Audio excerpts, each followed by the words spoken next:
Assalamualaikum warahmatullahi wabarakatuh.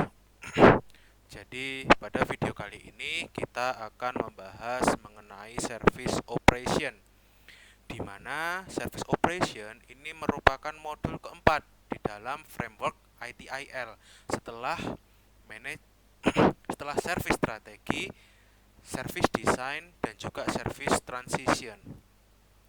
Kemudian pada modul service operation ini juga dia menjadi modul pertama yang mana menandakan bahwa layanan yang baru dibuat atau layanan yang dimodifikasi itu sudah berjalan atau diluncurkan di lingkungan bisnis kayak gitu. Nah, jadi di sini service operation ini akan memegang peran penting bagi perusahaan untuk nantinya dia mendapatkan informasi ataupun data mengenai pengembangan layanan TI yang ada di perusahaannya.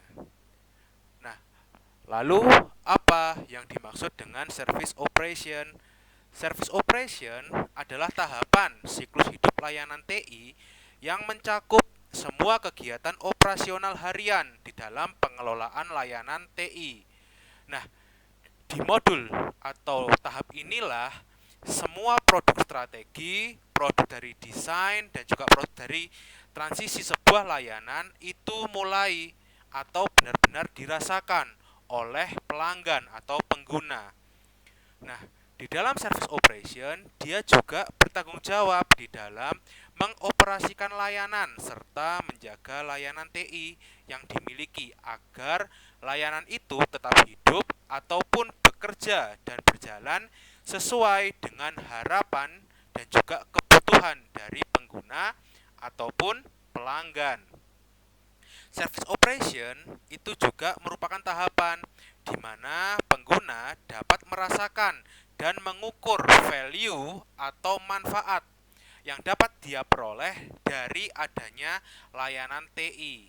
Nah, di dalam service operation itu nanti akan mencakup semua aktivitas yang diperlukan untuk mempertahankan layanan TI agar dapat terus bekerja di sepanjang waktu operasional layanan dan memberikan dukungan kepada pelanggan apabila pelanggan ataupun pengguna itu membutuhkannya.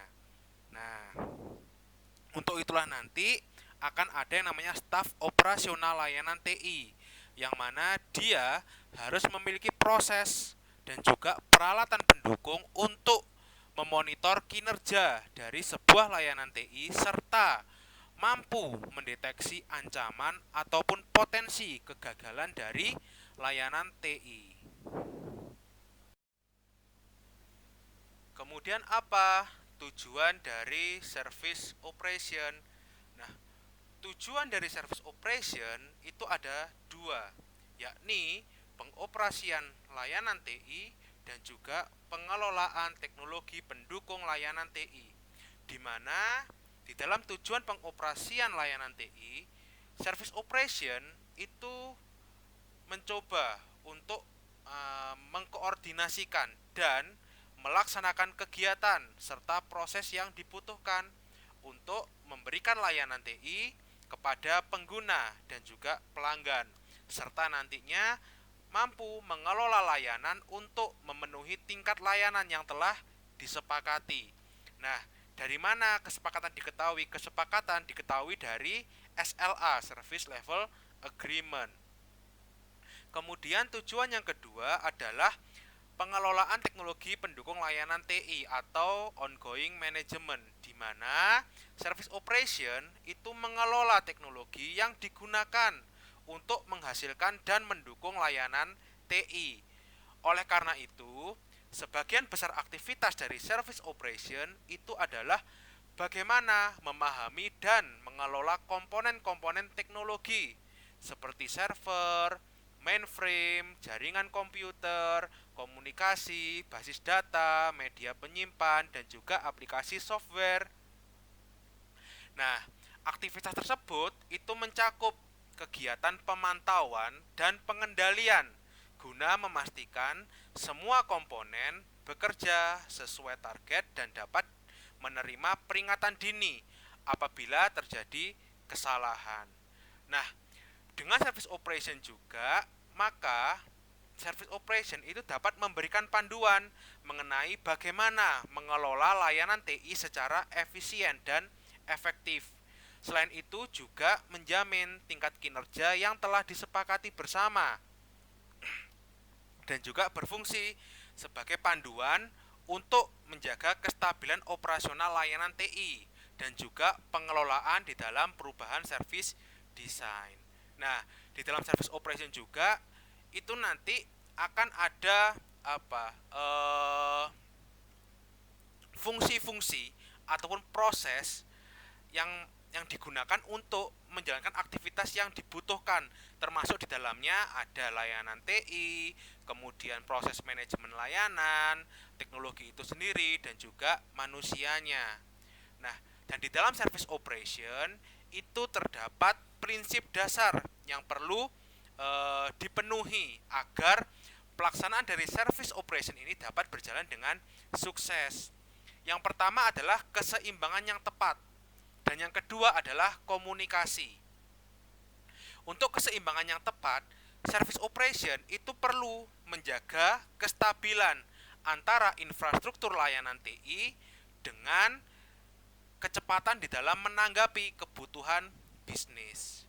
Nah, jadi di sini di dalam service operation ini nanti penyedia layanan itu perlu untuk menyediakan layanan TI yang stabil dari segi infrastruktur, dan juga mungkin staf pelayannya itu harus fokus di dalam menjaganya. Nah, akan tetapi tidak bisa hanya fokus pada infrastruktur, tapi dia juga harus bersifat responsif terhadap kebutuhan bisnis yang umumnya nanti akan membawa konsekuensi terhadap perubahan layanan TI yang secara otomatis juga akan berdampak pada infrastruktur TI yang dimiliki. Nah, sekarang bagaimana tuh supaya mungkin layanan itu tidak terlalu berubah terlalu jauh, dan juga infrastruktur TI itu tetap bisa menggunakan infrastruktur TI yang ada, tetapi tidak mengganggu namanya layanan bisnis kayak gitu.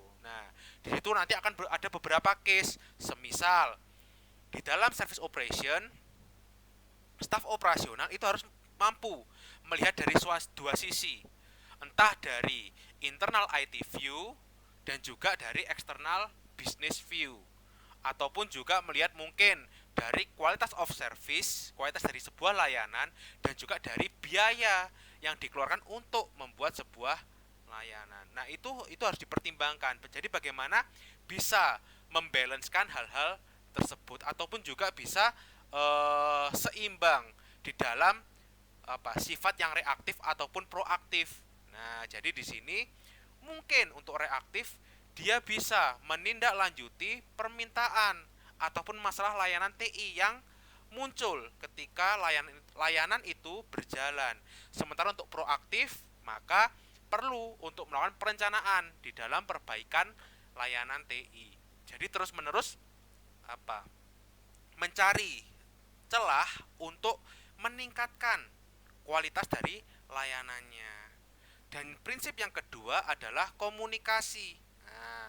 Nah, ini juga memegang peran penting. Jadi, perlu kita ketahui bahwa keberhasilan di dalam penyediaan layanan itu poin pentingnya adalah di komunikasi. Di mana komunikasi ini nanti memegang peran penting karena dia menjadi media untuk menyampaikan dan mendukung layanan itu sendiri. Nah, diantaranya komunikasi itu bisa adanya komunikasi operasional secara rutin, kemudian ada komunikasi antara shift kerja, kemudian mungkin dengan sebuah laporan, kemudian juga komunikasi di dalam proyek-proyek layanan TI, dan juga adanya training jika terdapat sebuah proses yang baru ataupun proses tersebut dimodifikasi. Dan komunikasi ini biasanya akan terjalin antar mungkin anggota dalam tim TI dengan tim TI yang berbeda. Karena seperti yang kita ketahui, di suatu organisasi atau perusahaan, sebuah tim itu tidak hanya ada satu, ada tim 1, ada tim 2, tim 3, tim 4. Nah, memungkinkan antar tim itu perlu untuk saling apa? eh Bertukar pikiran ataupun komunikasi. Nah, sehingga terwujud sebuah proses knowledge sharing, yakni externalization kayak gitu. Kemudian memungkinkan antar departemen adanya komunikasi sehingga bisa saling mengetahui di mana mereka saling membutuhkan misalnya. Kemudian ada mungkin antara pengguna dan juga pelanggannya. Nah, itu juga bisa jadi ada komunikasi di situ. Nah, ini semua penting dan juga perlu untuk diperhatikan. Kemudian di dalam service operation itu terdapat 9 proses, yakni service desk, incident management, event management, request fulfillment, access management, problem management, technical management, IT operation management, dan juga application management. Di mana di dalam service operation ini dari 9 terdapat 5 yang berupa proses utama di dalam service operation dan juga 4 yang berupa function atau sebuah unit di sini. Nah, dan ke-9 proses inilah yang akan kita pelajari di service operation. Nah, jadi cukup sekian untuk video yang pertama. Nah, nanti di video berikutnya kita akan mulai masuk ke dalam proses di dalam service operation. Oke, bye.